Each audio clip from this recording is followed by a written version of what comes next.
explicado, la sesión al día de hoy va a estar relacionada con el tema de el derecho internacional y en el caso específico de los tratados relacionados con la situación de los derechos de la mujer.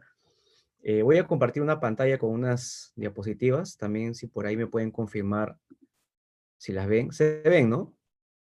Las diapositivas, si me pueden confirmar, por favor. Sí, doctor, sí se ve sus diapositivas. Ya, perfecto. Entonces con esto ya vamos a empezar con la sesión. En cuanto a las preguntas, tienen dos opciones, ¿no? Una es que las pongan en el chat respectivo. Si es que es algo muy puntual o si es algo más elaborado, pueden alzar la mano y les digo para que activen su audio y puedan intervenir en el desarrollo mismo de la clase. O si desean, incluso también al final, no hay ningún problema. Igual, independientemente de lo que voy a ir mencionando en la sesión, al final voy a dar un espacio para preguntas. Pero si alguien igual desea intervenir en el desarrollo, levanta la mano, cierro la idea que estaba explicando y paso a darle el uso de la palabra. Pero como les dije, con estas dos modalidades, la otra tranquilamente puede ser el uso del chat. Ustedes eligen lo que les sea más cómodo. Entiendo pues que no siempre todas las personas desean activar el audio, así que vamos a trabajar con estos dos mecanismos, ¿ya? Expuesto eso, creo que ya podemos empezar con la sesión. A ver, en cuanto al tema de los tratados internacionales relativos a los derechos de la mujer, hay que manejar distintas concepciones o desarrollos teóricos, ¿no? Para entender algunas cuestiones vinculadas con los tratados y su implementación en el caso peruano. En primer lugar, tenemos entonces que hacer una referencia a las circunstancias que favorecen la creación de un sistema internacional en materia de derechos humanos. Desde el final de la Segunda Guerra Mundial comenzó a multiplicarse un fenómeno muy curioso que tenía que ver con la idea relacionada con que los estados ya no podían ser los amos y señores de los derechos fundamentales de la persona. Antes de la Segunda Guerra Mundial particularmente, existía una visión bastante consolidada dentro de los estados de que los derechos humanos eran de patrimonio exclusivo por parte de ellos, ¿no? Esto implicaba de que no podía existir una organización que pudiera superponerse a la voluntad estatal y que pudiera tutelar los derechos que, según se entendía, ya estaban reconocidos en las constituciones nacionales, ¿no? Y en esa medida, en el hecho de que los tratados internacionales no podían frenar la voluntad estatal, existía una concepción del derecho internacional que se denominó concepción westfaliana del derecho internacional, que establecía de que el único derecho internacional existente era el derecho de los tratados. Y eso tiene muchas consecuencias, ¿no? Una de ellas es de que no puede existir un orden público de la humanidad, por decirlo de alguna manera, que pudiera colocarse por encima de los acuerdos interestatales. Si hablamos del derecho internacional del siglo XVII, del siglo XX, estamos justo frente a esta característica, ¿no? Los estados son los amos y señores de los tratados, los estados hacen derecho internacional solo a través de tratados y básicamente no a través de otras fuentes del derecho internacional, y en consecuencia estamos frente a un derecho internacional que en buena cuenta se soporta a través de los estados. Las experiencias en Alemania y en Italia de la Segunda Guerra Mundial hicieron ver de que dentro de los estados también se pueden oprimir las libertades fundamentales, incluso desde la propia constitución local o incluso desde el propio parlamento. Y esto generó el impulso de organismos como la Sociedad de Naciones en su momento, luego de la Primera Guerra Mundial, y luego de la Segunda, que sería la creación de la ONU. Y también el impulso de varios sistemas regionales de protección de derechos humanos, concretamente el sistema europeo y particularmente lo que sería el sistema de las Naciones Unidas. ¿Por qué este tema es importante? Porque, como les dije, se elimina esta idea de que la protección de los derechos es patrimonio exclusivo de los estados y comienza a insertarse un rol cada vez más predominante de la comunidad internacional, lo cual es relevante por múltiples factores, ¿no? Yo acá pongo la diapositiva porque es importante o qué circunstancias de una u otra manera favorecen el sistema internacional. El primero de ellos es muy evidente, que es el tema de la existencia de gobiernos autoritarios. Eh, en democracia, por lo general, es bastante usual de que los reclamos en contra de los sistemas internacionales se multipliquen, porque muchas personas sienten de que son barreras frente a la implementación de medidas quizás más populistas, como podemos ver en el caso peruano con la pena de muerte. Y en esa medida siempre se impulsa el tema de retiro del sistema interamericano que se le ve como innecesario. Sin embargo, hay que tomar en cuenta de que esta clase de sistemas en realidad son más notorios y son más necesarios en el ámbito de la existencia de gobiernos de tendencia autoritaria, ¿no? En los que el poder judicial esté copado por entidades que de una u otra manera sean soporte del Poder Ejecutivo, en las que el Poder Legislativo no frene la voluntad del Ejecutivo y en las que en buena cuenta no exista control del poder. En esa medida, lo que pueda decir un organismo internacional puede ser de bastante ayuda, porque en el plano interno difícilmente vas a encontrar las garantías procesales suficientes para contar con un juicio que cuente con un pronunciamiento por parte de tribunales independientes e imparciales, ¿no? Así que en esa medida el sistema internacional se legitima y mucho en relación con gobiernos autoritarios. Y creo que en el caso latinoamericano, Venezuela, Bolivia y Ecuador, países que estuvieron gobernados por presidentes con tendencias autoritarias, de una u otra manera reflejan lo incómodos que se sienten con sistemas internacionales, ¿no? Y creo que eso demuestra por qué Venezuela pateó el tablero respecto de la jurisdicción de la Corte Interamericana.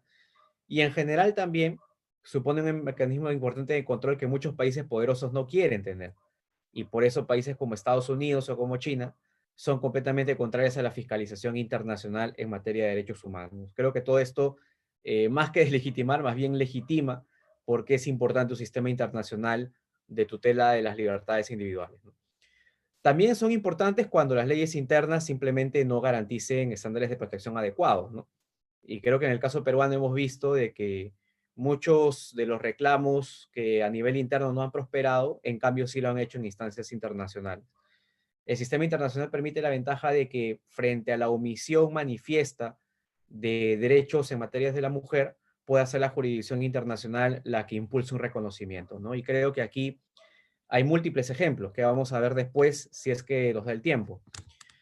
Uno de ellos es el caso KIL, otro es el caso LIC, que son de los comités de vigilancia de las Naciones Unidas, en los que en esencia se impulsó el debate sobre la despenalización del aborto en el Perú, concretamente en relación con lo que serían los fetos anencefálicos y lo que serían también las personas que han sido víctimas de violencia sexual. Sabemos que ese es un tema todavía pendiente en el Perú, pero al menos Naciones Unidas ya ha dicho, en el caso peruano, temas bastante puntuales que deberían ser objetos de reforma, ¿no? Creo que acá el diálogo con el sistema internacional fortalece mucho la discusión sobre estos temas que desgraciadamente en el Perú no se promueven en el sentido de lo importante que deberían serlo, ¿no? De ahí, por ejemplo, en el caso de Artavia Murillo, la Corte Interamericana también, a propósito de una demanda planteada contra Costa Rica, enfatizó todo lo relacionado con el derecho a formar una familia a través de lo que serían los métodos de fertilización in vitro, ¿no? Pese a que la legislación de Costa Rica los prohibía porque entendía que eran contrarios a algunos derechos de la persona, como el derecho a la vida, ¿no? Ahí se generó también una discusión importante que no acabó en el ámbito doméstico porque las leyes internas costarricenses no permitían acudir a esta clase de mecanismos y fue la Corte Interamericana la que con su jurisprudencia lo implementó, pero con una sentencia que tuvo efectos no solamente en el caso costarricense, sino también, y es algo muy curioso a nivel latinoamericano, porque en esa oportunidad la Corte Interamericana sostuvo de que la vida humana empezaba con la anidación y ese tema repercute a nivel regional porque, al menos en el caso peruano, por ejemplo, haría de que la discusión sobre el tema del uso de la píldora del día siguiente no sea tan controvertida como cuando la planteó el Tribunal Constitucional peruano. Así de que siempre la omisión o la inexistencia de mecanismos internos también sirve de legítimo soporte a la comunidad internacional o a los organismos internacionales como mecanismos o fuertes de tutela de protección de los derechos. Como les había comentado, también los estados se caracterizan por infringir derechos. Era algo que no se tomaba en consideración en el modelo westfaliano de los siglos XVII a XX. Se partía de la premisa que el Estado era el máximo garante de las libertades y sin embargo también luego se advierte de que el Estado puede ser un gran opresor de las libertades. Y en ese sentido la creación de organismos internacionales genera alguna especie de visión independiente respecto de la problemática de una experiencia en particular, ¿no? Un gran problema que tenemos es que los países solemos estar un poco sesgados en cuanto a algunas discusiones y siempre la opinión de un organismo internacional puede ser relevante porque sin apasionamientos, sin sesgos, puede brindar un juicio importante en relación con alguna materia que sea sensible en un país. Y finalmente, que los derechos forman parte de un orden público internacional, como lo había comentado, ¿no? Esto implica de que la tutela de las libertades pertenece a toda la comunidad internacional en su conjunto y no solamente a parcelas de ella. En el ámbito del derecho internacional, una gran muestra de eso es la implementación de las famosas normas de Ius Cogens, en la Convención de Viena del Derecho de los Tratados, ¿no? Donde se dice que ni siquiera los acuerdos interestatales pueden suprimir normas imperativas de derecho internacional, lo cual supone de que existe un tratado suscrito entre muchos países para, por ejemplo, legitimar determinados supuestos de tortura. Estos acuerdos serían inválidos a la luz del derecho internacional por la existencia de normas imperativas del derecho internacional, como la esclavitud, el tema de la prohibición de la servidumbre, igualdad y no discriminación, prohibición de crímenes de lesa humanidad. Todas ellas son materias que en el ámbito del derecho internacional se constituyen como normas de ius cogens, ¿no? Así lo ha resaltado la Corte Internacional de Justicia, y esto de una u otra manera nos hace ver de que estamos frente a un escenario de protección de los derechos que se superpone incluso a la voluntad de los estados, ¿no? Tendría que ocurrir un escenario muy trágico, como que toda la comunidad internacional se pusiera de acuerdo para abrogar esta condición de normas ius cogens para que ellas dejen de serlo, ¿no? Lo cual parece que no va a ocurrir. De hecho, incluso en otras tradiciones jurídicas como las del Islam, existe también acuerdo en que determinadas prácticas como la prohibición de la esclavitud, de la servidumbre y la tortura no deberían ser reconocidas por parte de los ordenamientos locales, ¿no? Aquí parece que sí hay un acercamiento bastante fuerte entre la civilización occidental y la civilización islámica. Todo esto demuestra de que, al menos en cuanto a los derechos, si bien todavía hay desacuerdos importantes sobre algunos temas, sí podemos hablar al menos de una configuración inicial de un orden público internacional. A propósito del caso peruano, y antes de explorar un poco el tema de los tratados, en la medida en que esta es la primera sesión, me importa que se repasen algunos conceptos importantes. Hay dos disposiciones que son interesantes a efectos de examinar la relación entre los litigios domésticos y el litigio internacional. En el caso del artículo 205, por ejemplo, se implementa una cláusula bastante interesante que es la relativa al agotamiento de la jurisdicción interna y que justamente ha despertado discusiones a propósito del caso de Óscar Ugarteche, ¿no? Que seguramente han escuchado, fue una reciente decisión del Tribunal Constitucional en la que se ha decidido no reconocer un matrimonio entre personas del mismo sexo que había sido celebrado en el exterior.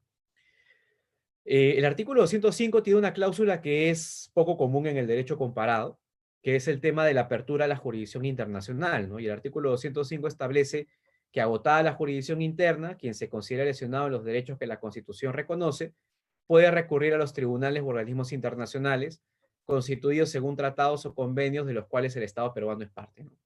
Esto se ve complementado por lo que dice con posterioridad el artículo 24 del Código Procesal Constitucional, cuando dispone que la resolución del Tribunal Constitucional que se pronuncie sobre el fondo agota la jurisdicción nacional. ¿Por qué les comentaba el tema del caso de Óscar Ugarteche? Por la simple razón de que en esta oportunidad el Tribunal Constitucional declaró que la demanda era improcedente, por distintas razones, pero improcedente, es decir, no hubo un pronunciamiento del fondo, ¿no? Tres magistrados dijeron de que no había contenido constitucional que amparar. Un cuarto magistrado dijo de que había que acudir a la vía contencioso administrativa y no a la vía del amparo. Y tres magistrados sí se pronunciaron sobre el fondo y reconocieron el derecho al matrimonio igualitario y que no debería desconocerse lo que ha hecho una jurisdicción extranjera a reconocerlo. Y el asunto aquí fue de que algunas personas han dicho de que como acá el tribunal por mayoría ha dicho de que la demanda es improcedente, no se podría acudir a los mecanismos internacionales. Porque claro, el artículo 24 del código dice que la resolución del tribunal que tiene pronunciamiento de fondo habilita la jurisdicción internacional. Y esto a los efectos internos puede ser un pronunciamiento del legislador peruano, pero en relación con los criterios de los organismos internacionales sí habría en realidad agotamiento, porque has acudido al máximo órgano de justicia constitucional de tu país y este órgano, si bien en cuanto a la parte resolutiva ha emitido un pronunciamiento que al parecer no se relaciona con el fondo de la controversia, sí por el contrario ha resuelto definitivamente el caso, ¿no? Porque ha dicho de que ese derecho no existe en el Perú. Y aunque parezca formalmente una improcedencia, en los hechos parece un pronunciamiento de fondo de carácter desestimatorio, ¿no? En el sentido de que la demanda ha sido en los hechos declarada como infundada. Así de que ahí, por ejemplo, no habría ningún impedimento para acudir a la justicia internacional. Otros casos interesantes en los que se ha visto la discusión sobre esta cláusula es el caso Karim Mañuca, que también ha decidido acudir al sistema internacional, concretamente a la Comisión Interamericana de Derechos Humanos, porque aquí sí hubo un pronunciamiento de fondo, el Tribunal Constitucional declaró infundada la demanda, entendiendo de que el sexo era exclusivamente biológico, ¿no? Ahora, eso fue posteriormente modificado por la actual composición del tribunal y se ha reconocido un derecho a la identidad de género que estaría reconocido en la Constitución, pero que tendría que ser tutelado por parte de la jurisdicción ordinaria, ¿no? Ese tema es muy importante porque muy pocos países constitucionalizan una fórmula de apertura de la jurisdicción internacional, y la Constitución peruana está reconociendo básicamente como un derecho la posibilidad de acudir a instancias internacionales, ¿no? Lo cual implicaría que cualquier ley que limite el acudir a esta clase de organismos sería una ley claramente contraria con la Constitución.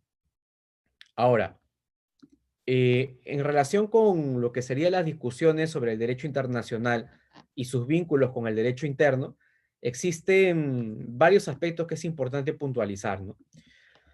En relación con el artículo 55 de la Constitución, hay múltiples discusiones. Este artículo dice que los tratados forman parte del derecho interno. Y sin embargo, acá la Carta del 93, que es la vigente, tiene algunas cuestiones que no han sido resueltas y que sí habían sido objeto de discusión con la Constitución anterior de 1979. Esta Carta de 79 fue enfática en decir que en caso de conflicto entre tratado y ley, prevalecía el tratado. Y que en el caso concreto de los preceptos relativos a derechos humanos, estos tenían jerarquía constitucional. La redacción de la Carta del 79 es correcta porque no dice que los tratados en general de derechos humanos tengan jerarquía constitucional. Y esto es correcto porque no todas las cláusulas de los tratados de derechos humanos se relacionan con derechos humanos. Y a su vez, también existen tratados que si bien no son propiamente de derechos humanos, sí contienen derechos de la persona, como puede ocurrir en una convención o tratado sobre extradición, sobre derecho penal internacional y sobre materias afines que si bien técnicamente no son estrictamente sobre derecho internacional y los derechos humanos, sin embargo sí contienen conceptos y preceptos relativos a esta clase de libertades, ¿no? Y en esa medida la Carta 79 decía que los preceptos relativos a derechos humanos tenían protección y jerarquía de carácter constitucional. La Carta del 93, de manera deliberada, suprimió esta alegoría, con lo cual no hay formalmente una referencia a la jerarquía constitucional de tratados o de preceptos relativos a derechos humanos con la Carta del 93, y también eliminó la referencia a que en caso de conflicto entre tratado y ley prevalecía el tratado. Y eso generó múltiples discusiones porque en el derecho internacional no hay un estándar común respecto de qué jerarquía deberían tener los tratados en el estado respectivo, ¿no? Ustedes ven la Constitución de Países Bajos de 1983 y hay un sector de la doctrina que dicen que los tratados tienen jerarquía supraconstitucional, porque si en este país se aprueba un tratado contrario a la Constitución, se aplica el tratado. Hay países como los Estados Unidos donde los tratados tienen jerarquía estrictamente legal y donde se aplica el conflicto de que si existe una tensión entre una ley posterior y una ley anterior, se aplica la ley posterior. Y como en Estados Unidos asumen de que los tratados tienen rango legal, si existe un conflicto entre la ley y el tratado, no prevalece automáticamente el tratado, sino que prevalece la norma que es última desde el punto de vista temporal. O sea, si se aprobó un tratado de manera posterior a una ley que regula la misma materia, es vigente el tratado. Pero si la relación es inversa y existe un tratado que es modificado por una ley, se aplica la ley en el ámbito doméstico de los Estados Unidos. Y esto pasa en muchos países del common law. En Inglaterra también la situación es más o menos similar. Así de que no hay un régimen unitario de regulación de las relaciones entre los tratados con el derecho interno. Por eso en el caso peruano, aunque cuestionable, no es contraria a estándares internacionales la decisión del Estado peruano de no mencionar que los preceptos de derechos humanos tengan jerarquía constitucional. Ahora, al menos el Tribunal Constitucional sí lo ha dicho en jurisprudencia, pero es una jurisprudencia que se remonta hace más de 10 años atrás y que no ha vuelto a ser reafirmada por parte del TC. Así de que tampoco ha habido ciertamente una revocación de este criterio, así de que podríamos asumir de que todavía sigue vigente la jurisprudencia que defiende la tesis de que los tratados relativos a derechos humanos en el Perú en la actualidad tendrían jerarquía constitucional, por lo que ha dicho el TC. porque la Constitución y el Código Procesal Constitucional se pronuncian en este sentido, ¿no? Ahora, también algo muy importante que al menos sí mantiene la Carta del 93 es el tema vinculado con que los tratados son parte del derecho interno, con lo cual no asume una postura dualista, ¿no? Hay otros países en los cuales se requiere la implementación de una ley interna para que los efectos del tratado puedan de una u otra manera aplicarse en la jurisdicción de un Estado, ¿no? Y esto es porque, por ejemplo, el Poder Ejecutivo ratifica tratados internacionales y como el Parlamento no ha participado, se quiere garantizar una suerte de equilibrio del poder y estos países lo que hacen es de que el tratado básicamente solamente va a ser aplicado a los ciudadanos cuando el Parlamento lo implemente a través de una ley. El modelo peruano no es así. El artículo 55 dice que los tratados forman parte del derecho interno. ¿Qué implica esto? De que las autoridades jurisdiccionales, independientemente de que incluso no exista una ley, los pueden aplicar sin la necesidad de una referencia de derecho interno. Son de aplicación automática e inmediata. Y uno de los casos que más o menos grafica esta situación, y que fue un caso bastante delicado, fue un caso que llegó al Tribunal Constitucional sobre el Convenio 169 de Organización Internacional del Trabajo, que como ustedes bien saben, reconoce todo lo relativo a la consulta previa de los pueblos originarios y pueblos indígenas. ¿Por qué comento esto? Porque en aquella oportunidad el Estado peruano había ratificado el convenio, pero nunca había implementado una ley de consulta. Todo esto generó de que se generaran a su vez múltiples violaciones a comunidades indígenas y se presentó una demanda que llegó al Tribunal Constitucional en la que básicamente se solicitaba que por la ratificación de este tratado ya existía la obligación directa de proteger la consulta previa y que esto a su vez también implicaba la obligación del Estado peruano de implementar una ley de consulta. Y pese a que el Código Procesal Constitucional dice de que no puedes presentar una demanda de cumplimiento, que era el proceso que se había activado en este caso, para insistir en la aprobación de una ley, el Tribunal Constitucional declaró fundada la demanda, advirtió de que pese a la ratificación del convenio no se habían implementado medidas de protección de las comunidades indígenas y exhortó al Congreso a aprobar la ley de consulta previa, que en ese momento solamente era proyecto. Así de que esto demuestra de que el Tribunal Constitucional también articula mecanismos de diálogo muy interesantes entre el derecho internacional y el derecho interno, ¿no? Ahora, otro tema muy importante es que también la Constitución en la cuarta disposición final y transitoria, sobre esto no me voy a detener porque ustedes lo saben muy bien, hace referencia a que los derechos contenidos en la Constitución se interpretan de conformidad con los tratados internacionales que han sido ratificados por el Estado peruano. Esto es herencia directa del artículo 10.2 de la Constitución Española de 1978, ¿no? Y también, y esto sí es muy importante, el artículo quinto del título preliminar del Código Procesal Constitucional dice de que para interpretar los derechos constitucionales y fundamentales, no solamente hay que tomar como referencia lo dispuesto en los tratados internacionales, sino también la jurisprudencia de los organismos constituidos según los instrumentos internacionales firmados por el Perú. Con lo cual, lo que dice la Corte Interamericana, lo que dice el Comité de la CEDAW, de los derechos de la mujer a nivel de la ONU, son pronunciamientos que los tribunales locales deben tomar en consideración al momento de interpretar los derechos, ¿no? Cosa que en realidad ha ocurrido, ¿no? Cuando uno ve la jurisprudencia de las cortes locales, particularmente del Tribunal Constitucional, advierte de que hay bastante influencia de la jurisprudencia de la Corte Interamericana y de los comités de vigilancia del sistema de Naciones Unidas, ¿no?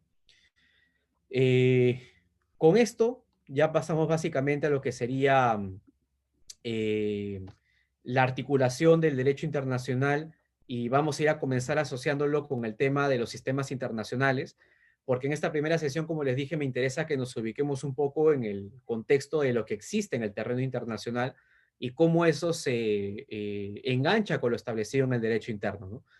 Algo muy importante que debemos tomar en cuenta y que lo advierte André Noal Kemper, que es un autor internacionalista que ha trabajado bastante los temas de relaciones entre derecho interno y derecho internacional, es que hoy en día el juez local es básicamente un juez transnacional.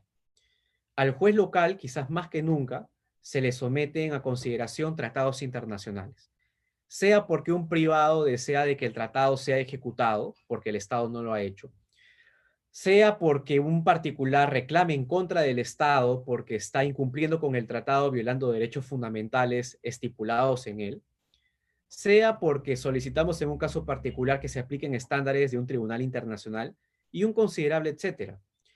El juez local está bastante involucrado con la temática internacional, que era algo que no existía para nada en la primera mitad del siglo XX, ¿no? Que era un juez básicamente estatal y que consideraba que el derecho internacional era una problemática de los estados, no una problemática de los jueces internos.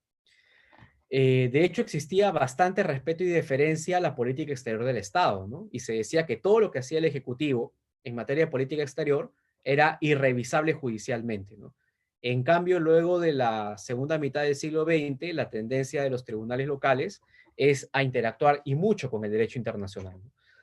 Y eso se refleja en muchos ejemplos, ¿no? No solamente en el Perú, sino también cuando uno ve experiencias como las del derecho comunitario en la Unión Europea, los debates en torno a las Naciones Unidas y qué efectos tienen los pronunciamientos del Consejo de Seguridad y un considerable etcétera.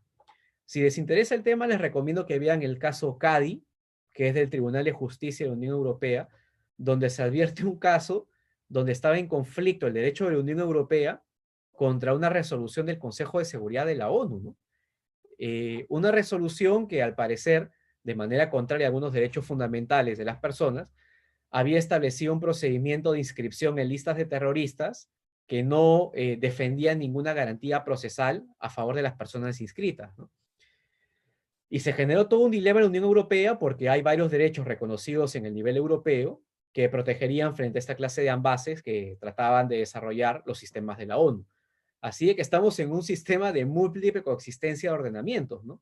En el caso europeo está el derecho de la Unión Europea, el derecho del Consejo de Europa, el derecho de las Naciones Unidas, el derecho estatal, e incluso en algunas experiencias particulares como las de España, el derecho autonómico, ¿no? En el caso de América Latina, felizmente el tema no es tan complejo y básicamente es una discusión de derecho interno contra derecho internacional, ¿no? Sea el sistema interamericano o sea el sistema de las Naciones Unidas. Y por su parte, también los organismos internacionales interactúan, y esto no es ninguna clase de novedad, con el derecho internacional. Y justamente a propósito de esto, ha habido una problemática que es objeto de mucha discusión en la actualidad, que es el tema vinculado con el control de convencionalidad. ¿Qué implica esto? De que según la Corte Interamericana hay una obligación de los jueces locales de aplicar directamente los estándares internacionales en la resolución de controversias, ¿no? ¿Qué implica esto? De que, por ejemplo, en materia de derechos de la mujer, todos los estándares fijados por el Comité de la CEDAW o la Corte Interamericana deberían ser objeto de implementación por parte de los jueces locales, ¿no? Y esto independientemente de lo que diga la legislación interna. Claro, esta es la lógica de los organismos internacionales, ¿no? Que asumen que los estados no pueden invocar su derecho interno para oponerse eventualmente al derecho internacional. ¿Qué implica todo esto? De que para incluso órganos como la Corte Interamericana, ni siquiera puedas oponer tu constitución nacional a efectos de justificar el cumplimiento de un estándar internacional. No me voy a detener sobre eso, salvo que quieran que lo haga en las preguntas. Como les dije, la pueden formular en el chat si así lo desean. Pero en el caso Boyce contra Barbados ocurrió esto, ¿no? La Corte Interamericana básicamente le dijo a un juez penal, debiste oponer el artículo 25 de la Convención Americana, que reconoce el derecho a la protección judicial, incluso frente a tu constitución interna, ¿no? Y ahí se generan varios problemas de la perspectiva del sistema de fuentes del derecho, ¿no? Pero es algo que la Corte Interamericana sí ha establecido. Esto puede generar entonces la idea de que los parámetros que la Corte Interamericana ha desarrollado, por ejemplo, en materias de matrimonio igualitario, de identidad de género, de orientación sexual, en temas vinculados con los derechos de la mujer, estándares en temas de erradicación de estereotipos, todos ellos deben ser implementados directamente por las autoridades nacionales, independientemente de lo que digan las leyes locales. A todo esto conduce el control de convencionalidad, ¿no? Que ha sido reconocido por la Corte Interamericana de Derechos Humanos, ¿no? Pero a nivel operativo hay un gran problema, ¿no? Uno podría exigirle a tribunales administrativos u órganos de la administración pública que, por ejemplo, en aras de garantizar los derechos de la mujer, inapliquen leyes internas. Y esto puede sonar correcto en aras de la tutela de los derechos, pero en el modelo peruano hay una gran restricción, como ustedes saben muy bien, porque según el artículo 138 de la Constitución, solo pueden inaplicar las leyes las Cortes de Justicia. Y podría generar un caos jurídico tremendo en temas de seguridad si es que los órganos administrativos y los tribunales administrativos en general también pudieran inaplicar la ley, ¿no? Así de que siempre es importante encontrar un equilibrio, ¿no? En todo caso, si la administración pública no reconoce un estándar de protección a favor de los derechos de la mujer, para eso está el contencioso administrativo o para eso está el proceso constitucional de amparo o de habeas corpus, o sea, el proceso pertinente que deba activarse. Pero la multiplicación infinita de actores que puedan inaplicar la ley nos puede generar severos problemas relacionados con la seguridad jurídica, ¿no? Así que siempre las herramientas internacionales hay que tomarlas con sigilo, porque a veces tu propia legislación local puede establecer algunas barreras que sean razonables, ¿no? Como es el tema de no multiplicar al infinito lo que sería la existencia de órganos de control, ¿no? Ya entrando propiamente a lo que son los sistemas internacionales, hay dos grandes modelos. Entiendo que ustedes ya lo saben, pero por favor, si no los conocen bien, luego me piden que los detalles, sea en el chat o sea en las preguntas. Pero estos modelos son el sistema interamericano y el sistema de las Naciones Unidas. El sistema interamericano caracterizado por dos órganos particularmente, que son la Comisión y la Corte, pero al interior de la Comisión Interamericana también hay entidades muy interesantes, que son las relatorías y los grupos de trabajo. Precisamente hay entidades al interior de la Comisión Interamericana que trabajan concretamente el tema de los derechos de la mujer. Y concretamente hay una relatoría específica, especializada en estos temas. Luego de la clase pueden entrar a la página web, simplemente poner relatoría sobre los derechos de la mujer del sistema interamericano y les arrojan una página muy interesante porque también hay una Comisión Interamericana de Mujeres que han recopilado muchos estándares jurisprudenciales de la Corte Interamericana y muchos estándares y desarrollos de la Comisión y los tienen organizados por temáticas, ¿no? En caso quieran detenerse a explorar un poco más estos asuntos. Como mi clase es introductoria, no puedo detenerme en las grandes discusiones sobre el tema de estándares, pero sí me interesa decirles de dónde pueden obtener la información, ¿no? Revisen la relatoría, la Comisión Interamericana de Mujeres, y van a poder advertir la existencia de una gran cantidad de material normativo para que puedan consultar, ¿no? En el caso de la Corte Interamericana de Derechos Humanos, también cuenta con cuadernillos de jurisprudencia que les recomiendo que consulten. La Corte Interamericana cuelga todos estos cuadernillos de jurisprudencia donde se pronuncia sobre temáticas especializadas y también hay cuadernillos que abordan la temática de los derechos de la mujer. Así que también les recomiendo que lo revisen. Hay infinita cantidad de información que pueden revisar luego de la sesión. En el caso de la Corte Interamericana de Derechos Humanos, también hay sentencias específicas que abordan de manera muy prolija el tema de los derechos de la mujer, que son, por ejemplo, el caso del penal Miguel Castro Castro contra Perú y particularmente el caso Campo Algodonero contra México, ¿no? También hay ciertas referencias en el caso de Octavio Murillo, al cual ya había hecho referencia, ¿no? Pero de una u otra manera son casos que no deberían dejar de revisar para involucrarse bastante en el tema de la protección de los derechos de la mujer, al menos en el sistema interamericano, ¿no? Y en el caso de las Naciones Unidas, existen lo que se denominan los comités de vigilancia, ¿no? Y acá ya se advierten algunas diferencias con el sistema interamericano. Mientras que en el caso del sistema interamericano puedes culminar el litigio ante una corte, que es la Corte Interamericana, a nivel de Naciones Unidas no existe una Corte Internacional de Derechos Humanos. De hecho, la Corte Internacional de Justicia, que es la Corte de la Haya, no tiene muchas ventajas que tiene el sistema interamericano. Si tú quieres litigar a nivel de la Haya, lo tienes que hacer a través de protección diplomática, lo tiene que hacer el propio Estado. No lo puede hacer la persona ni lo puede activar la persona. En el sistema interamericano, la persona sí puede activar su caso en contra de un Estado. Los comités de vigilancia sí existen en el nivel de Naciones Unidas. No son técnicamente tribunales de justicia. Y esto por múltiples razones. No es una corte porque así lo quisieron los estados. Y por otro lado, no necesariamente están integrados por jueces. Esto también pasa en la Comisión Interamericana. Es un órgano que es cuasi jurisdiccional. No necesariamente cuenta en su interior con personas que han estudiado derecho o con personas que han ejercido la magistratura. pero sí son personas que se han involucrado a lo largo de su trayectoria, a lo largo de su vida, con la protección de los derechos humanos.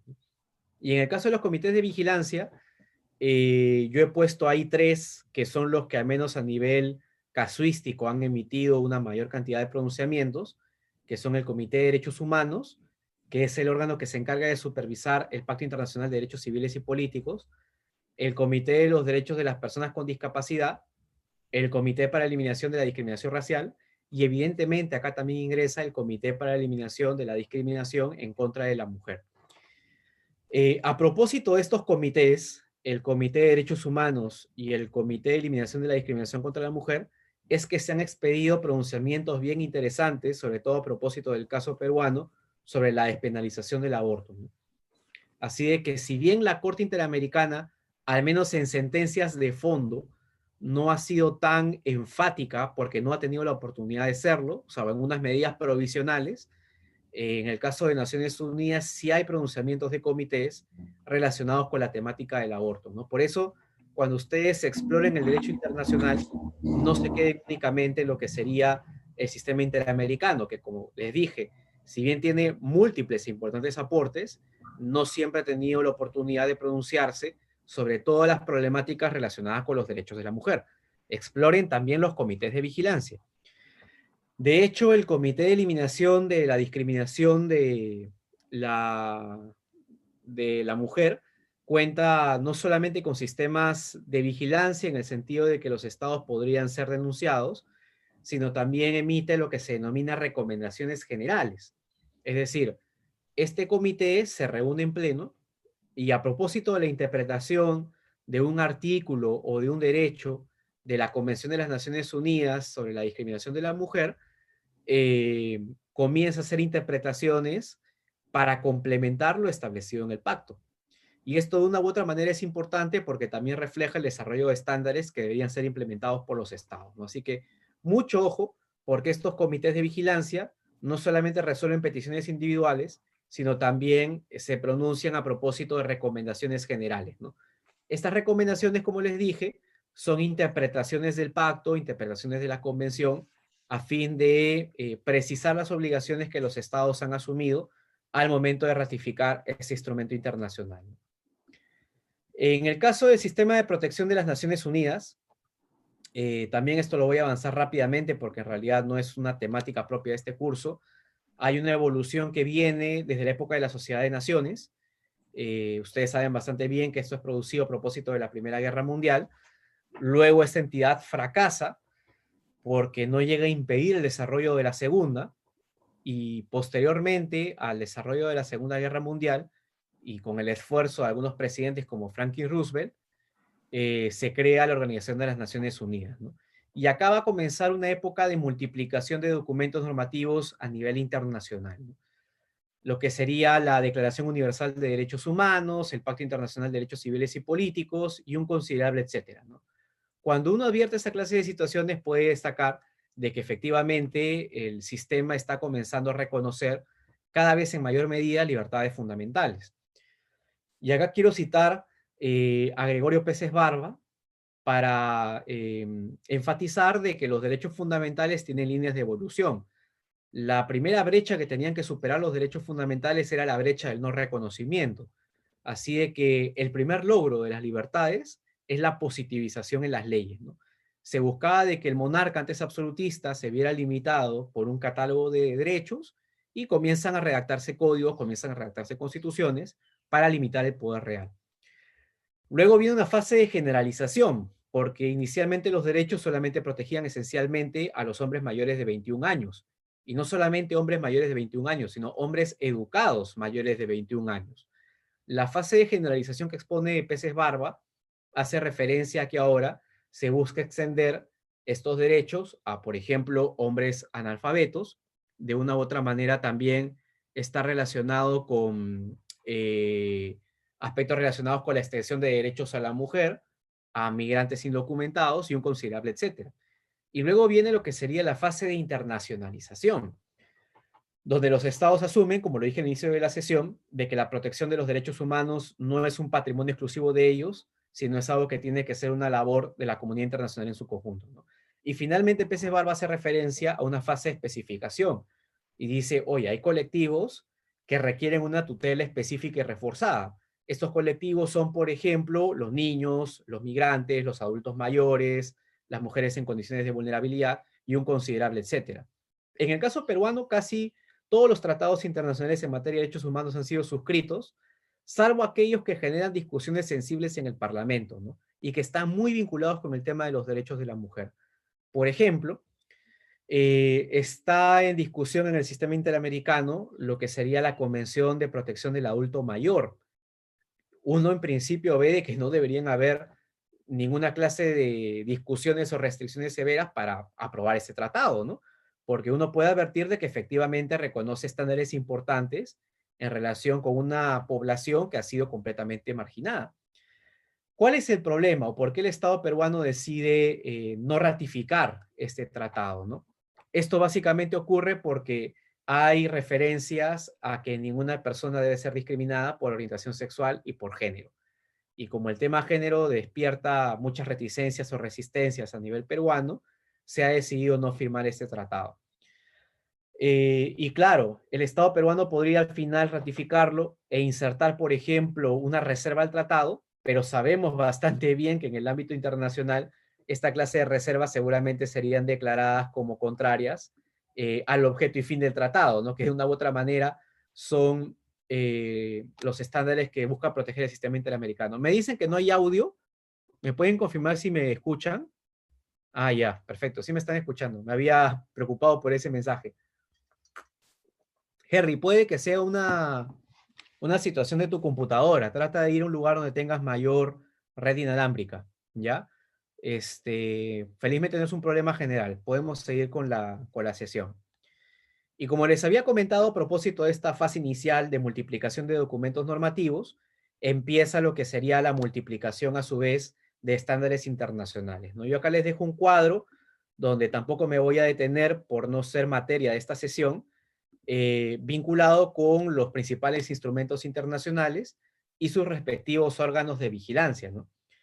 Están los comités que les había comentado, se habían creado con la finalidad específica de poder generar estándares de protección concretos y de una u otra manera fijar entidades concretamente responsables de su adecuada tutela, ¿no?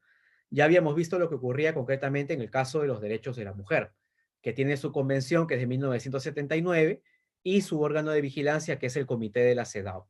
Aquí estamos hablando del sistema de Naciones Unidas, porque en el ámbito del sistema interamericano sí existen otros procedimientos, como ese procedimiento ante la Comisión y ante la Corte. Ivonne, me dices que me refiere a los casos de derechos humanos. ¿Me puedes decir concretamente a qué te estás refiriendo para que lo pueda repetir? Yo lo que básicamente quiero enfatizar hasta acá es que hay dos grandes sistemas, ¿no? El sistema de las Naciones Unidas y el sistema interamericano. Ahorita estamos en el ámbito del sistema de las Naciones Unidas, ¿no? Donde de una u otra manera uno puede advertir la existencia de distintos comités de vigilancia y en el caso de los derechos de la mujer, la convención es la convención de 1979 que creó su propio comité de vigilancia. Este comité era el que les había comentado que puede recibir quejas y que además emite recomendaciones generales a los estados. Ahora, a su vez, también estos comités de vigilancia suelen recibir informes que son remitidos por los estados, a veces cada 3 años, cada 5 años, donde se expone la situación de los derechos humanos vinculadas con el tratado, ¿no?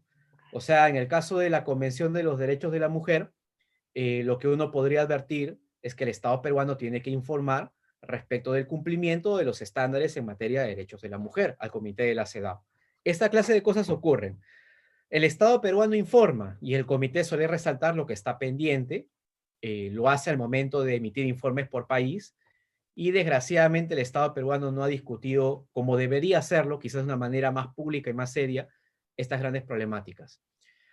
Sí, bueno, me refería a 3 casos. Era el caso Campo Algodonero contra México, al caso del penal Miguel Castro Castro contra Perú, y también que vean el caso Artavia Murillo contra Costa Rica. Ahí se desarrollan importantes estándares sobre el tema de protección de los derechos de la mujer. Eso era en el ámbito del sistema interamericano. Los pronunciamientos que acabo de mencionar son pronunciamientos de la Corte Interamericana. La Comisión Interamericana también tiene un caso muy importante, que es el caso María da Peña contra Brasil. Te lo recomiendo también, Ivonne, que es un caso de la Comisión Interamericana de Violencia Doméstica, ¿no? Y donde la Comisión Interamericana también dice que, ojo, por si acaso no solamente fiscalizamos los maltratos y la violencia contra la mujer producida por autoridades estatales, sino de que también entramos a considerar vulneraciones a los derechos de la mujer realizados en el ámbito interno, en el ámbito doméstico, ¿no? En la medida en que el Estado evidentemente no procede con la efectiva investigación y sanción. Eso también genera responsabilidad internacional del Estado. Ese es el caso María da Peña contra Brasil, del sistema interamericano también, pero concretamente en el caso de la Comisión Interamericana. Como pueden ver, es todo un universo esto, ¿no? Difícilmente en hora y media lo puedo abordar, pero sí me interesa esta presentación general para que entiendan la existencia paralela de un sistema interamericano y de un sistema universal. Hemos hecho referencia rápidamente a algunos casos, ahorita estamos analizando lo que son los comités de vigilancia.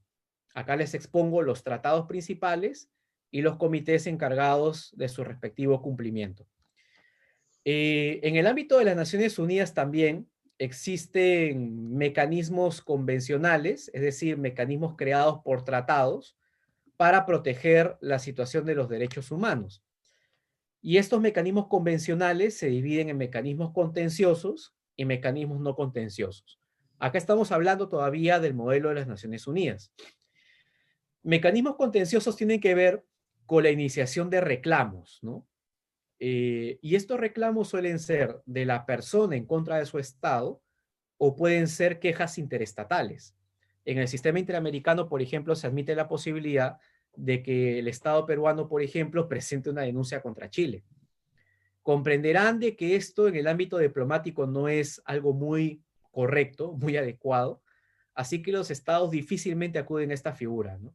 En el sistema interamericano solamente hubo un problema entre Colombia y Venezuela, que todavía está pendiente de resolución en el sistema interamericano, pero lejos de eso no hay mayor activación de esta clase de conductos. En cambio, el que sí es mayoritariamente activado es el sistema de quejas individuales, porque sí es bastante común, es bastante reiterado, que el Estado presente una queja en contra del Estado peruano. La persona evidentemente no encuentra tutela a nivel nacional por las leyes internas, por la conducta de los funcionarios públicos, por lo dispuesto en la Constitución, y para eso acude al sistema internacional. O sea, el caso KIL y el caso LIC, que fueron casos contra el Perú en Naciones Unidas, reflejan claramente esto, ¿no? En la medida en que de la Constitución los legisladores no han interpretado que existe un derecho a abortar, lo que hicieron estas personas fue acudir al sistema internacional. Para eso sirven los mecanismos contenciosos, para activar conductos de reclamo en contra del Estado peruano.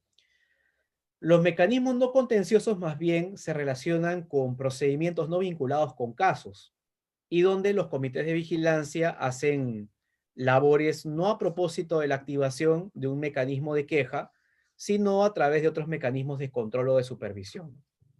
Acá viene el tema de la revisión de informes periódicos, era lo que les había comentado antes, ¿no? Los estados están obligados a informar a los comités respecto del cumplimiento de los estándares vinculados con los derechos de la mujer. El tema también de las observaciones generales que les había dicho, el comité de la CEDAW expide recomendaciones generales donde interpreta la Convención de Eliminación de todas las formas de discriminación en contra de la mujer, de la CEDAW. Les recomiendo que terminando la sesión pongan en internet recomendaciones generales de la CEDAW y ustedes ahí van a ver todas las recomendaciones que este comité ha dado en materia de derechos políticos de la mujer, derechos reproductivos, derechos sexuales, derechos educativos y un considerable etcétera. O sea, aquí hay bastante información. Y otro tema muy importante también es el vinculado con las investigaciones de oficio a estados en caso de violaciones masivas y sistemáticas. Esto no es necesariamente a propósito de una queja, sino que es una investigación que promueven los comités o promueven algunos órganos a propósito de alguna situación vinculada con violaciones masivas y sistemáticas, ¿no? Véase acá la precisión, violaciones masivas y sistemáticas. Casos individuales no permiten que los órganos internacionales asuman investigaciones de oficio. tiene que ser una situación en la que la multiplicación de violaciones sea de tal magnitud que el organismo considere necesario una evaluación sin la intervención directa del Estado parte, ¿no? Acá también hay un cuadrito para que ustedes más o menos vean el estado de la cuestión en el ámbito de los mecanismos convencionales de protección. Acá las siglas están en inglés, ¿no? Por ejemplo, la primera, que es CCPR, es el tema de Civil and Political Rights, o sea, acá estamos hablando del Comité de Derechos Humanos que protege el Pacto Internacional de Derechos Civiles y Políticos. Este órgano, por ejemplo, puedes pedir observaciones generales, emite informes periódicos, puede recibir quejas individuales y también quejas interestatales. Pero, por ejemplo, no puede activar de oficio el sistema de investigación por violaciones masivas al cual me había referido antes. Acá lo que les recomiendo es de que exploren cada país, porque en realidad cada situación es completamente particular. Y además hay que explorar, disculpe, ¿le podría recordar que apaguen sus micrófonos para no tener interferencia? Hay una persona que tiene el micro prendido y está interrumpiendo. Creo que Freddy y Pilar, por favor. Freddy Chavarría y Pilar, por favor apaguen sus micros porque hay interferencia. Y como les había comentado, existe una situación bastante curiosa porque cada uno de estos comités de vigilancia, de una u otra manera, tienen sus propios mecanismos de protección. Y cada uno de ellos, de una u otra manera, también tiene sus propios sistemas de vigilancia. Voy a ver si puedo silenciar a Pilar porque su micrófono está abierto. Ya, perfecto, más ordenado, sí. Y en el caso del comité de la CEDAW, como ustedes pueden ver en el cuadro, emite observaciones generales, que era algo sobre lo cual ya había enfatizado antes. Emite también informes periódicos, que también lo había mencionado. El Estado peruano informa bastante sobre el cumplimiento de estándares. Puede recibir quejas individuales, pero no tiene habilitado el sistema de quejas interestatales. Y también tiene activado el sistema de migraciones masivas de derechos humanos, ¿no? Si ustedes se dan cuenta, cada comité es un propio universo, así de que lo que les expliqué antes no crea que apliquen a todos los comités. En función de lo que los estados acordaron, cada comité tiene mayores o menores prerrogativas, ¿no? Uno de los casos más paradigmáticos es el caso del Comité de Derechos Económicos, Sociales y Culturales, que si bien existe, su competencia no ha sido reconocida por muchos estados de la región y a nivel universal en general, ¿no? Ha tenido muchos problemas porque los estados no tienen mucha simpatía por una eventual fiscalización en materia de derechos sociales, derechos laborales, derechos de la salud, derechos culturales, porque saben bastante bien de que están expuestos a condenas, ¿no? O sea, en el caso peruano, por ejemplo, es altamente probable de que se reciba alguna especie de condena por existencia de régimen CAS en el caso peruano. Pero eso no puede ser denunciado a nivel internacional ante el sistema de la ONU porque el Estado peruano no ha reconocido la competencia del Comité DESC de las Naciones Unidas. Pero sin embargo, sí podría ser denunciado ante la Comisión y luego ante la Corte Interamericana por incumplimiento de estándares en materia de DESC. Hace poco nada más, la Corte Interamericana, en el caso Lago del Campo, si les interesa explorar, ha habilitado prácticamente la posibilidad de que presentes quejas en contra del Estado por violaciones de derechos económicos, sociales y culturales. Así que este sistema todavía puede recoger alguna clase de estándares sobre esta clase de reclamos, ¿no? Para que se den cuenta de que todo este tema es un universo bastante amplio, ¿no? En realidad los mecanismos no contenciosos son los más antiguos, ¿no? Porque claro, como les había dicho, en la visión de ese sistema westfaliano, difícilmente ibas a asumir de que una persona en el ámbito del derecho internacional pudiera denunciar a su Estado. Yo les había dicho que en el orden westfaliano se asumía que los grandes creadores y productores del derecho internacional eran solamente los Estados. Y se entendía que el derecho internacional básicamente se reducía a tratados internacionales.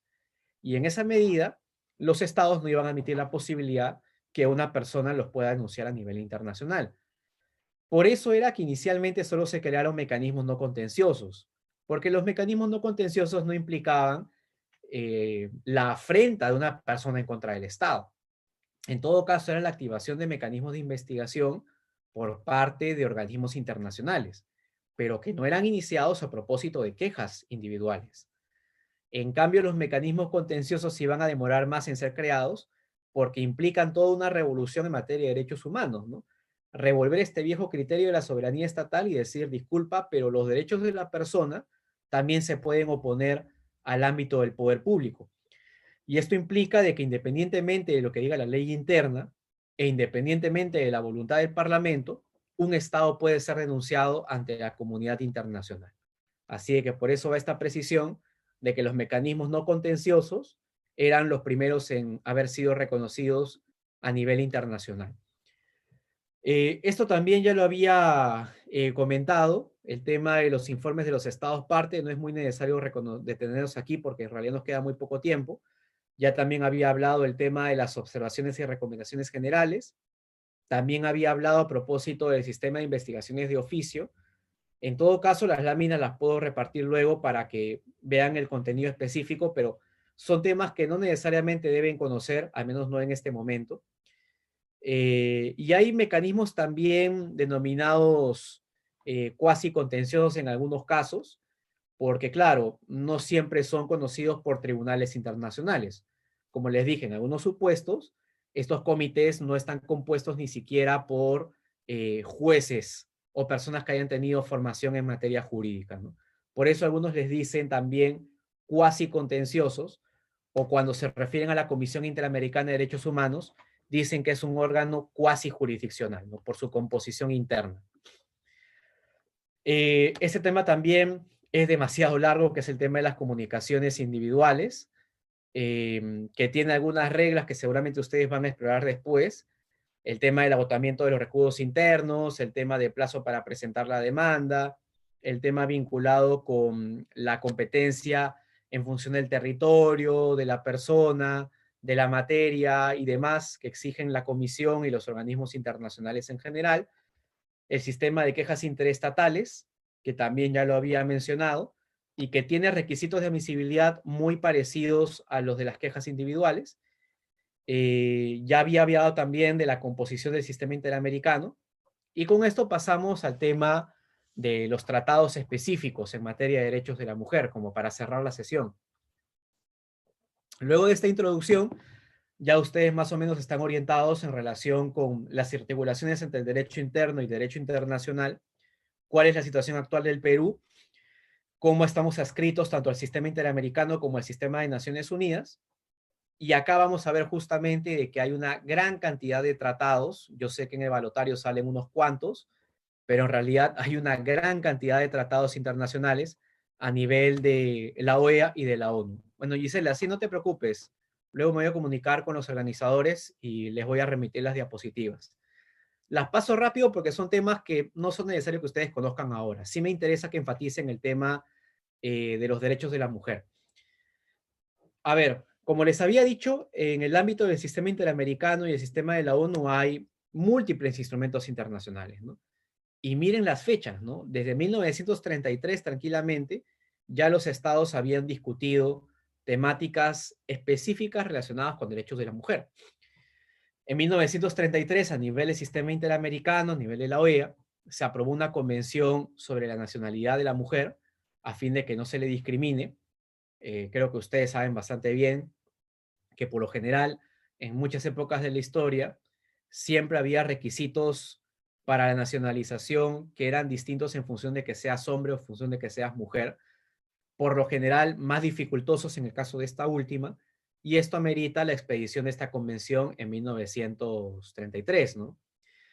Posteriormente, en 1948, se expide la Convención Interamericana sobre Concesión de los Derechos Políticos a la Mujer, donde básicamente se dice que van a gozar de los mismos derechos que el hombre. Tema muy importante porque, como ustedes saben muy bien, para esta época muchos países no reconocían aún participación política de la mujer o el hecho de que sea elegible para altos cargos públicos, ¿no? Ustedes también deben saber que en el caso peruano, recién con la Constitución de 1979 van a haber importantes avances en materia de derechos de la mujer, ya que la Carta del 33 no se detuvo mucho en esta temática y que si bien se aprobó el tema del voto en el gobierno de Odría, no existía un reconocimiento explícito a nivel constitucional que sí va a tener la Constitución de 1979 en cuanto al voto en múltiples ámbitos de la mujer, ¿no? Así que acá, evidentemente, esta convención trata de luchar contra el tema vinculado con dos cosas, ¿no? Primero, el tema del derecho al voto y dos, la elegibilidad para altos cargos públicos, que es una situación que incluso hasta el día de hoy persiste, ¿no? Cuando ustedes ven la composición de la Corte Suprema, del Tribunal Constitucional, del Consejo Nacional de Magistratura en su momento, de la Junta Nacional de Justicia en la actualidad, del Jurado Nacional de Elecciones, van a ver una composición básicamente masculina, ¿no? Ni siquiera mayoritariamente, sino básicamente masculina, ¿no? Así de que esos instrumentos iniciales trataron de resaltar la problemática a fin de fomentar también la elegibilidad de las mujeres, ¿no? En esta clase de altos cargos públicos, ¿no? De ahí, en 1948 también se aprueban dos declaraciones que, si bien no son formalmente tratados, la Corte Interamericana sí los ha reconocido con este carácter, que son la Declaración Universal de Derechos Humanos de diciembre de 1948 y la Declaración Americana de los Derechos y Deberes del Hombre, que es de mayo del mismo año, donde los estados reconocen una serie de garantías que luego van a estar reconocidas a su vez en tratados. La ventaja es de que estas declaraciones no solamente se ciñen a derechos civiles y políticos como múltiples tratados lo hacen, sino también se van a referir a derechos económicos, sociales y culturales. Tema muy importante, por si les interesa explorar, les recomiendo que vean la opinión consultiva número 10 de la Corte Interamericana de Derechos Humanos, donde justamente habla del valor obligatorio, no de valor facultativo, sino del valor obligatorio de la Declaración Americana en el sistema interamericano. Claro, las declaraciones no son técnicamente tratados, son proclamas políticas, ¿no? La Declaración Universal y la Declaración Americana tuvieron una amplia adhesión y respaldo de los estados porque entendían que no asumían obligaciones internacionales. Pero, ¿qué ocurre? Algo bastante curioso, ¿no? De una u otra manera, lo que uno termina por advertir es que estas declaraciones han adquirido un carácter en la práctica de tratados. Esto lo resalta la Corte Interamericana en la opinión consultiva 10, porque de una u otra manera ellos reconocen un estándar internacional de protección de los derechos de las personas, ¿no? Y en esa medida no deberían ser simples proclamas, sino obligaciones directas que los estados deben asumir, no solamente por un tema ya de libertades naturales o libertades básicas, sino también porque la Carta de la OEA y la Carta de la ONU reconocen dentro de sus principios el respeto a los derechos humanos, ¿no? Y lo que dicen los comités y los tribunales internacionales es que carece de sentido que tengas unas declaraciones de derechos humanos que en los pactos constitutivos de la ONU y de la OEA hagas referencia a los derechos humanos y que no a su vez hagas referencia a estas declaraciones para complementar estos tratados constitutivos de las organizaciones internacionales, ¿no? También en 1949, otro tema muy importante, fue el tema de la Convención Internacional para la Represión de la Trata de Personas de la ONU. De hecho, uno de los tratados internacionales más antiguos a nivel mundial es justamente uno relativo a la trata de blancas. Así le denominaban antes. Si ustedes buscan en internet, la trata de personas antes era denominada trata de blancas, porque era un fenómeno que básicamente ocurría en Europa, ¿no? Luego ya se dijo trata de personas porque la trata ocurre en muchas experiencias a nivel general. Así de que ahí, por si acaso, bastante ojo con eso, pero van a encontrar muchas referencias a nivel de los tratados internacionales, ¿no? Eh, Como les había comentado, desde el siglo XIX incluso existen esfuerzos de los estados para poder, una u otra manera, proteger el fenómeno de la trata, porque quizás es uno de los casos en los que quizás de manera más evidente se requiere articulación de esfuerzos interestatales, ¿no? Claro, tú hablas, por ejemplo, de la protección de los derechos políticos de la mujer, el tema del aborto, de los métodos reproductivos, y son asuntos que en esencia debe resolver el propio Estado en función de su legislación interna. Pero de una u otra manera, hay esfuerzos interestatales que evidentemente no van a quedar solamente bajo el soporte de las jurisdicciones domésticas. Y la trata de personas es el más claro y manifiesto ejemplo de esto, ¿no? Por ejemplo, hubo un caso ante el Tribunal Europeo de Derechos Humanos, que les recomiendo que busquen, donde se denunció a Chipre y Rusia de manera conjunta ante el Tribunal Europeo. Si ustedes ponen demanda Tribunal Europeo, Chipre y Rusia, van a poder advertir de que por un caso de trata de personas ante el Sistema Europeo de Derechos Humanos demandaron a 2 estados. Y esto es algo que no es prohibido por los tratados. Se permite denunciar conjuntamente a más de un estado. Y los fenómenos de delincuencia transnacional son un claro ejemplo de cuando un estado tiene mucha participación por múltiples razones. Por ejemplo, en el caso de la trata de personas, en este caso de Chipre y Rusia, fue una niña, una menor de edad, que viajó sola de Chipre, se dirigió a territorio ruso y en Rusia fue explotada sexualmente. Inicialmente se decía que Rusia era la responsable de la violación de los derechos de esta niña, pero también se decidió denunciar correctamente a Chipre, porque cómo era posible que ella pudiera salir de las fronteras de Chipre con dirección a Rusia sin la fiscalización o el control por parte de las autoridades migratorias. Así de que acá uno puede advertir evidentemente que es responsabilidad conjunta y actos de corrupción que evidentemente también terminan convirtiéndose en violación de los derechos de las personas, ¿no? También se firmó una convención sobre los derechos políticos de la mujer. Esto ocurrió en el ámbito del sistema interamericano y en el ámbito de las Naciones Unidas. Por eso es que ustedes pueden advertir la existencia de 2 tratados. Uno muy importante también es el de la UNESCO relativo a la discriminación en la enseñanza. Lo que pasa es que ustedes también lo deben saber muy bien, en materia de discriminación contra la mujer, otro gran aspecto que fue objeto de discusiones fue el tema de la segregación en materia de acceso educativo, ¿no? La segregación en materia educativa no solamente existió en relación con poblaciones negras respecto de las blancas, sino de que también existían bastantes barreras culturales para el acceso a la educación en relación con la mujer. Por eso esta convención de la UNESCO resalta la necesidad de también garantizar igualdad en términos educativos hacia las mujeres, ¿no? Y que evidentemente se ven perjudicadas en el caso de, imaginemos un embarazo adolescente, ¿no? O en el caso de la universidad, creo que también en la práctica la mujer siente mucho más el impacto, el peso del embarazo que el hombre y se ve mucho más imposibilitada de continuar sus estudios, ¿no? Estas convenciones justamente tratan de resaltar esta problemática y la necesidad que los estados implementen medidas internas para tratar de remediar esta clase de violaciones a derechos, ¿no? También hay una convención sobre la discriminación en la esfera de enseñanza, nuevamente también en el ámbito de la OEA y en el ámbito de la ONU. Una convención que también que fue muy curiosa en su momento fue la del consentimiento para el matrimonio, la edad mínima para el matrimonio y su registro, nuevamente por una problemática que felizmente cada vez existe menos, de que existían matrimonios por conveniencia de las familias, ¿no? De las personas ni siquiera se conocían. Si ustedes revisan la historia del Perú del siglo XVIII y XIX, existían matrimonios que básicamente eran arreglados y donde ni siquiera se le preguntaba particularmente a la mujer si estaba o no de acuerdo o se brindaba consentimiento de la unión matrimonial.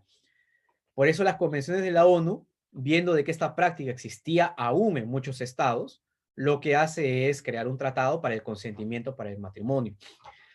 De hecho, es una situación que todavía ocurre en muchos países del mundo islámico, ¿no? Y en varios países gobernados por criterios religiosos, así que no se trata de una situación del todo erradicada a nivel mundial, ¿no?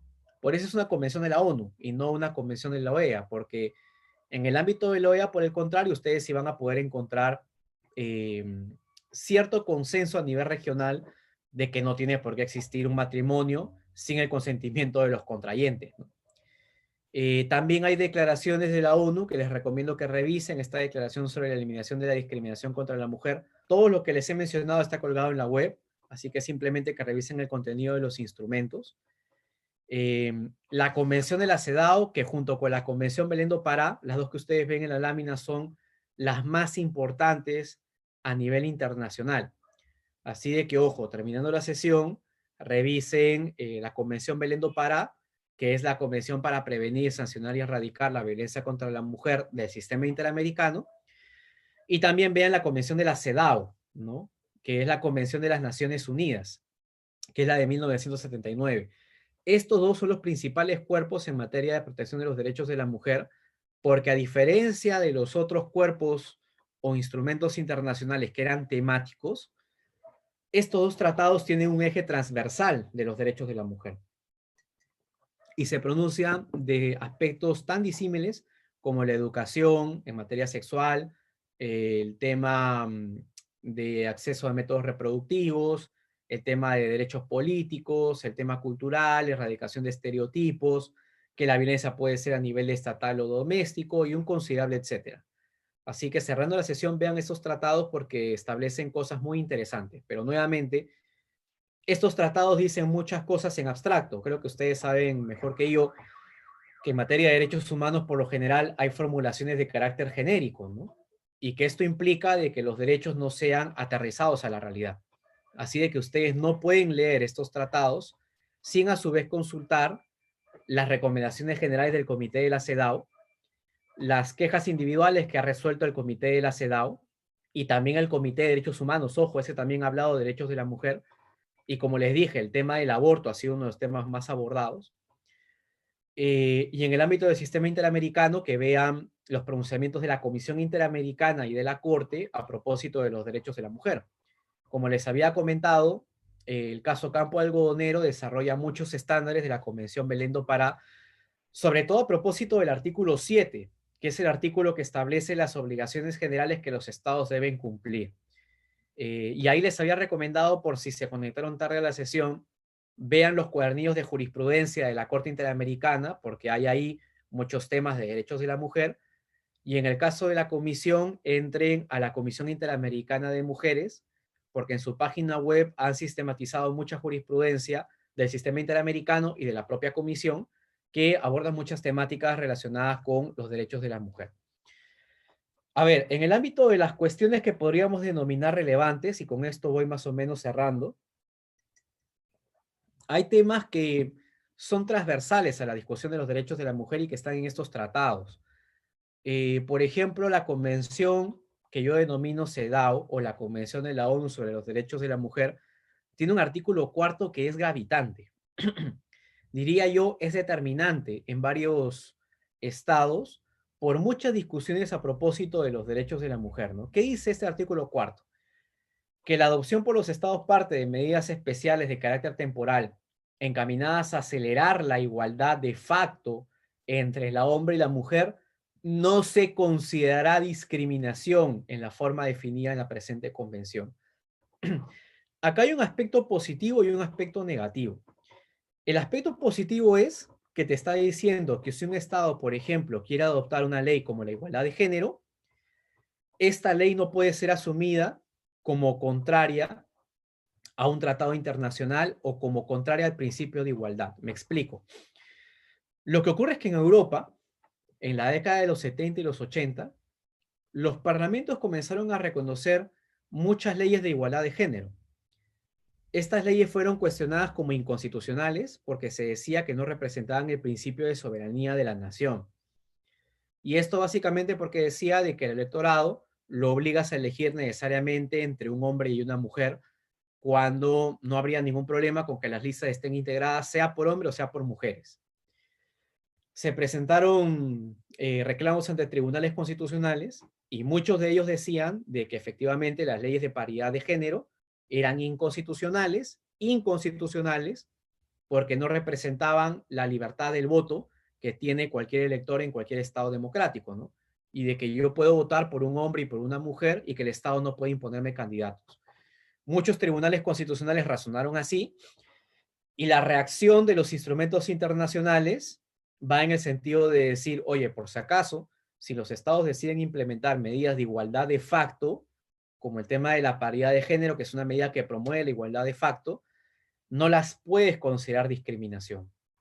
Lo que le está diciendo a las Cortes Nacionales es, si el legislador decidió proceder de esta manera, luego no las puedes declarar como contrarias con la Constitución.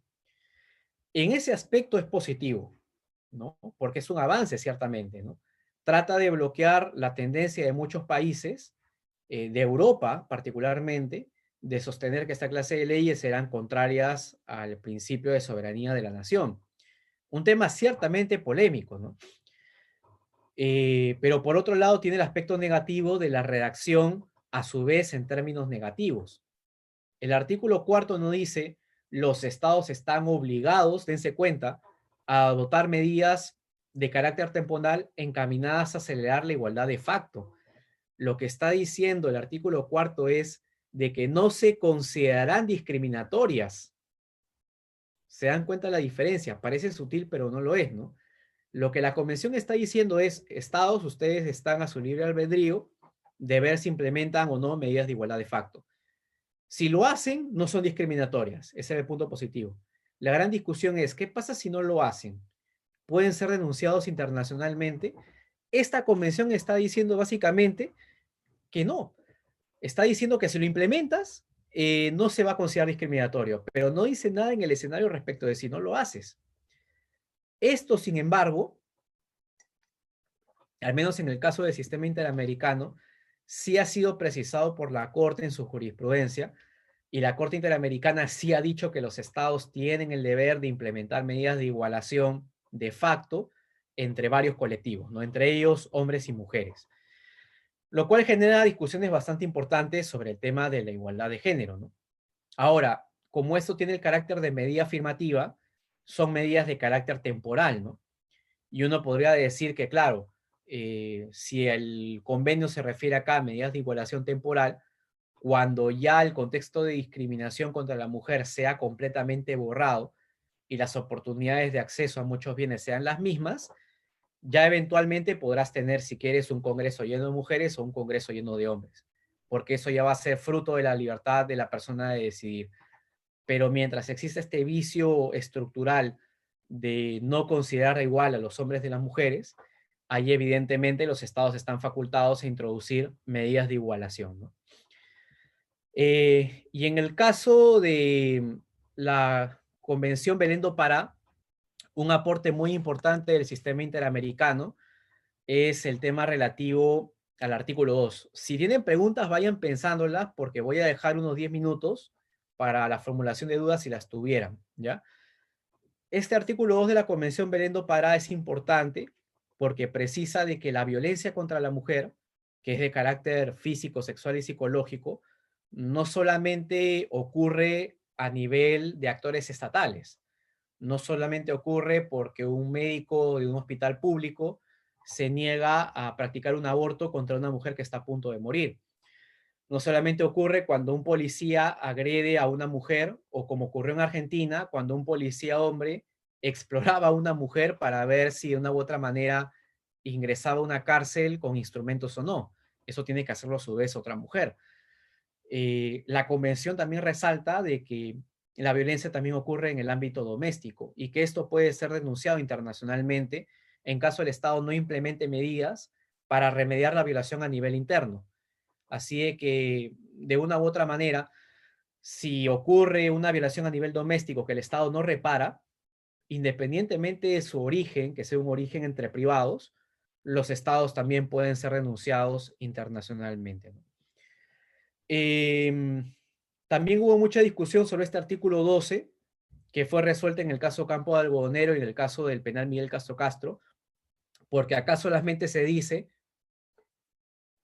que las quejas sobre el incumplimiento de la Convención de Belén do Pará solamente se hacen ante la Comisión, pero la Corte Interamericana dice que en la medida en que este artículo 12 precisa a su vez de que la Comisión va a considerar las normas y el requisito de procedimiento para las peticiones individuales, también luego pueden elevarse las quejas ante la Corte en caso el Estado haya decidido no cumplir con los estándares fijados por la Comisión. Solamente para dejarlo claro, cuando un Estado no cumple con las recomendaciones de la Comisión en el marco de una denuncia presentada en contra suya, la Comisión puede llevar el caso ante la Corte Interamericana de Derechos Humanos, ¿no? Por eso estaba esta discusión, ¿no? Algunos pensaban que solo la Comisión podía conocer el caso, pero la Corte Interamericana en Campo Algodonero precisa que la Corte también es competente para conocer de quejas por el incumplimiento de esta convención. Y para que revisen, les dejo acá casuística, caso KIT contra Hungría, que es el comité de la CEDAW, donde también implementa el tema de la violencia doméstica y la posibilidad de su denuncia a nivel internacional. Los casos LIC contra Perú y KIL contra Perú, que son del Comité para la Eliminación de todas las formas de discriminación contra la mujer y también del Comité de Derechos Humanos, en los que el comité le pide al Estado peruano revisar su legislación del aborto cuando el embarazo tenga como causa una violación o un abuso sexual, ¿no? Y en el caso del sistema interamericano, les recomiendo revisar los casos que ya les expliqué, pero a ellos, un caso de la Comisión Interamericana, que es el caso María da Peña contra Brasil, que es un caso que, como les comenté, se había originado a propósito de privados, y esto generó la postergación, denuncia en contra del Estado brasileño ante la Comisión Interamericana de Derechos Humanos. Esto es un perjuicio de la revisión de todos los documentos normativos y jurisprudenciales que existen en la comunidad internacional que les había comentado que deben revisar, ¿no? Exploren la relatoría, exploren la Comisión Interamericana de la Mujer, exploren la jurisprudencia de la Corte Interamericana, los cuadernillos, los informes temáticos. Si entran a la página web de la Comisión, hay una parte de informes. En informes entran informes temáticos y también hay muchos casos donde se hacen estudios particulares sobre problemas relacionados con el acceso a la justicia de la mujer rural, el tema de la violencia doméstica. Hay una gran cantidad de información que por temas de tiempo no he podido explicar el día de hoy, pero créanme, hay infinitos datos, ¿no? Y a nivel de las Naciones Unidas, por favor, también tema pendiente para ustedes, vean las recomendaciones generales del Comité de la CEDAW, que ahí van a encontrar un montón de información sobre los temas que he explicado el día de hoy. Bueno, no sé si hay preguntas. En caso las quieran formular, por favor, activen su micrófono. Y en el caso de no haberlas, les agradezco por la atención prestada, porque es un tema que evidentemente genera múltiples discusiones. Mi idea en esta primera sesión era presentar un panorama global, no solamente ya respecto del caso concreto de los derechos de la mujer, sino de las articulaciones entre el derecho interno y el derecho internacional, porque muchas veces los jueces nacionales desconocen estándares internacionales o siguen creyendo que los tratados no son aplicables de manera directa, y por eso era el primer apartado de la sesión de esta clase. Mucho ojo con el tema del control de convencionalidad, porque les va a permitir desarrollar estándares de la Corte Interamericana a nivel interno, y también mucho ojo con los estándares de los comités de vigilancia que de hecho les van a servir. Entiendo que no hay mayores preguntas, así que voy declarada como cerrada la sesión, y en todo caso también los materiales que he desarrollado ahora los voy a mandar con la coordinadora del curso, y también voy a mandarles los enlaces de algunas páginas para que puedan revisar con mayor detenimiento todos esos temas relacionados con los derechos de la mujer, que de hecho les va a servir. Y que también va a permitir profundizar las siguientes clases que ustedes van a desarrollar, donde ya se van a detener más a temas estrictamente nacionales, ¿no? Pero ojo, el tema nacional sin la mirada internacional es una mirada completamente vacía, ¿no? Porque el estándar internacional en muchas oportunidades dice bastantes cosas que el tema peruano ha dejado postergado, ¿no? Como el tema que sale acá, ¿no? El tema de la píldora del día siguiente, la situación del aborto, el tema de investigaciones en caso de violaciones sexuales. Hay temas bastante interesantes porque, como ustedes saben muy bien, y ya lo verán en su momento, por lo general hay mucha falta de diligencia en casos de investigación en temas de violación sexual, y el Tribunal Constitucional ha activado su jurisdicción vía demandas de amparo para que se puedan cuestionar disposiciones fiscales no motivadas en las que se haya decidido archivar una investigación en casos de violación sexual. Y esto, si les interesa, ocurrió en el expediente 1479-2018, es un caso relativamente reciente, en los que el tribunal desarrolla el tema de derechos de la mujer, y también destaca el caso de la prolija actividad que deberían desarrollar los fiscales en esta clase de casos, ¿no? Y en el tema de la píldora al día siguiente también les recomiendo que revisen, porque hay un pronunciamiento del juez especializado de Lima que es bien interesante porque autoriza la repartición de la píldora. Eso hace 2 semanas, creo, fue revocado por la Sala Superior. Así que me imagino que el demandante va a presentar recurso de agravio ante el Tribunal Constitucional. El tema interesante ahí es que el juez de primera instancia dijo que el pronunciamiento del TC en el caso de fecundación que se había expedido hace como 15 años era un pronunciamiento discriminatorio. Y para sostener su afirmación, el juez nacional cita la sentencia Artavia Murillo. Y eso hace pensar, ¿no? Oye, entonces los jueces nacionales pueden calificar de discriminatorias a la sentencia del Tribunal Constitucional, ¿no? Luego esto fue revocado por la sala, no he revisado la sentencia de la sala, habría que ver en qué términos fue este pronunciamiento, pero es un tema todavía pendiente, ¿no? Porque todavía está la discusión de si sería una píldora o no abortiva, pese a que al parecer para la comunidad internacional el asunto ya está más o menos definido, ¿no? Y en el tema del aborto todavía la situación es aún más caótica, ¿no? Pese a que hay algunas normas iniciales o de protocolos en temas terapéuticos, lo cierto es que todavía hay muy pocos casos dedicados a esta clase de situaciones en las que se haya podido advertir que estos protocolos hayan sido respetados, ¿no? Y la muy postergada decisión de si sería conveniente extender la despenalización en algunos casos o inclusive de manera general, que es algo que nadie ha discutido a nivel del Pleno del Congreso. Las comisiones suelen archivar estas discusiones y eso hace que sea un debate no público, ¿no? Y lo ideal sería acá de que la gente tome conocimiento de las buenas razones, de las malas razones de ambas partes, a fin de formarse un juicio más completo sobre la situación, ¿no? Así de que lo dejo como un tema de asunto pendiente, ¿no? Bueno, estimados, estimadas, les agradezco por toda la atención prestada y tengan un muy buen día. Muchas gracias a usted también, doctor, por aceptar la invitación.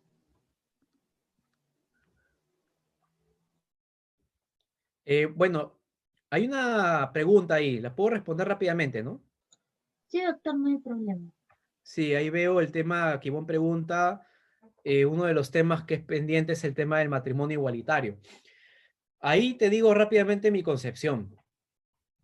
En el caso de Ugarteche, era un caso de un matrimonio celebrado en México que quería ser reconocido en el Perú por parte de RENIEC. En esos casos, por ejemplo, me parece muy reduccionista el razonamiento de RENIEC y del Poder Judicial, quienes habían sostenido que el orden público internacional impedía el reconocimiento de un matrimonio igualitario celebrado en el extranjero. La visión de RENIEC y del Poder Judicial era que en la medida en que nuestra Constitución no hacía una mención explícita del matrimonio igualitario y que el Código Civil decía que el matrimonio entre un hombre y una mujer, en consecuencia no podías reconocer el matrimonio igualitario en México porque alteraba el orden público peruano. Mi discusión va a propósito del concepto orden público internacional, porque el Código Civil fue adoptado en 1984, que era una época en la que la apertura internacional no era tan fuerte como ahora. Y la gran pregunta sería, ¿por qué dentro de este orden público internacional no están a su vez reconocidos los tratados que el Estado peruano ha firmado y los estándares del sistema internacional que el Perú se ha comprometido a reconocer? Es decir, ¿por qué el Estado cita su Código Civil y no reconoce que también ha firmado tratados en los cuales la Corte Interamericana ha precisado de que debería reconocerse esta clase de unión? Ahí creo que la noción de orden público se ha quedado estrictamente en las leyes peruanas y no ha tomado en cuenta estándares que también forman parte del derecho interno peruano según el artículo 55 de la Constitución, que son los tratados y también la jurisprudencia de los organismos de vigilancia.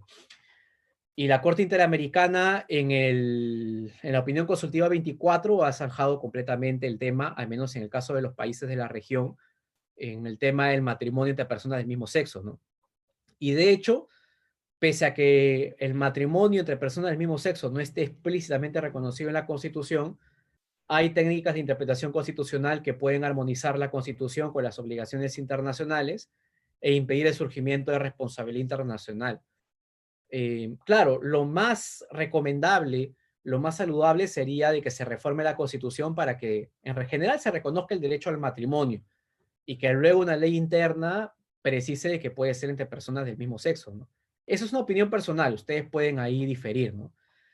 Pero evidentemente el tribunal tenía la oportunidad de reconocer de que también parte del orden público, es decir, parte de las normas que los estados oponen a los estados extranjeros, también podría estar configurado por los tratados que ellos firman. Y en esa medida el Estado peruano también se había comprometido a garantizar el principio de igualdad en el caso de estas uniones, ¿no?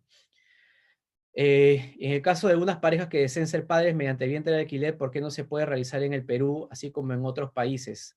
Ya que el deseo es tener hijos. Ahora, existe pronunciamientos de la Corte Suprema en esta materia, ¿no? Y también hay informes de entidades internacionales. Yo, Ivonne, te voy a pasar, o en general, voy a pasar con la coordinadora un correo con información sobre este tema para que lo puedan ver, porque es un tema bastante sensible y que ha sido discutido ya no solo a nivel de temas de género, sino en general a nivel de filosofía política. Pero yo me comprometo a pasarte información sobre este tema, Ivonne. Estimados, estimadas, les agradezco por la atención prestada. Tengan muy buenos días.